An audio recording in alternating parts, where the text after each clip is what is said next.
ভাইরে, আর্জেন্টিনার কি কোনো পারিবারিক শিক্ষা নাই? এই রোজার মাসে 2026 সালের বিশ্বকাপ বিজয়ী দলকে কেউ এইভাবে বেজ্জতি করে নাকি?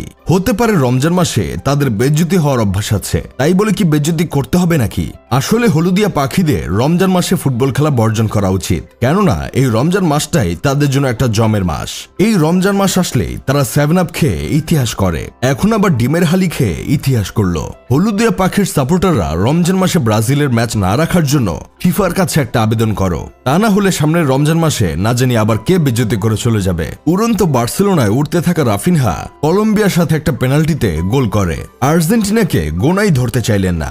ম্যাচের আগে এক ইন্টারভিউতে বললেন, আমরা আর্জেন্টিনাকে হারিয়ে দিব এবং আমি সেই ম্যাচে গোলও করব, উই আর দেম। কিন্তু খেলার মাঠে দেখা গেল এক হালি খেয়ে সে নিজেই অফাক হয়ে গেছে।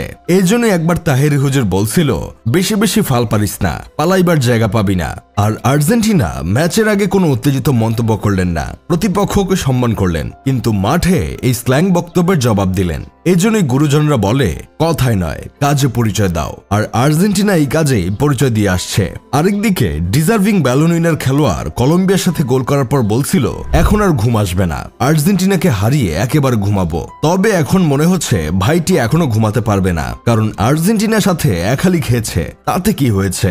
ভাইটি তো 2টি চ্যাম্পিয়ন্স লিগ জিতেছে, 2টা কোপা আর একটা বিশ্বকাপ জেতা প্লেয়ারকে তারা 2টা চ্যাম্পিয়ন্স লিগ দেখিয়েছে ম্যাচ হারতে থাকা অবস্থায়। বিষয়টা হাস্যকর নাকি বলদামি আমার জানা নাই। আবার কেউ কিছু বললে কান্না করতে করতে বলবে, আমি শুধু ফুটবল খেলতে চাই। বিশ্বকাপ কোয়ালিফায়ার ম্যাচে আর্জেন্টিনার মাঠে মুখোমুখি চির প্রতিদ্বন্দ্বী ব্রাজিল।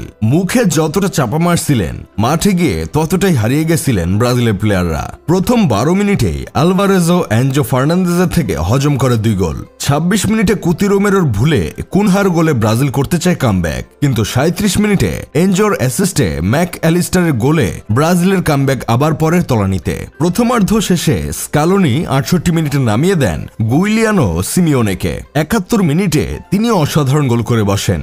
রমজান মাসে হালি খেয়ে বেজ্জতির ইতিহাস ধরে রাখে ব্রাজিল, অথচ ম্যাচের আগে কত কি করবে বলে ফেলছিল।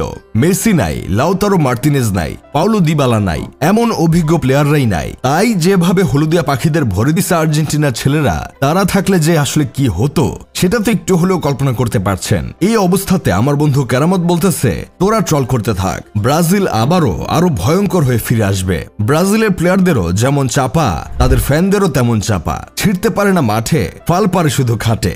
আসলে এদের 5টা বিশ্বকাপ আছে, 9টা কোপা আমেরিকাও আছে, শুধু একটা জিনিস নাই, আর সেটা হলো লজ্জা। আর এই কারণেই 16 বছরের আর্জেন্টিনার মাটিতে একটা ম্যাচ না জিতেও এত বড় বড় বাণী ছাড়তে পারে। এরা নিজেদের মাঠেও হারে, অন্যদের মাঠে হারে।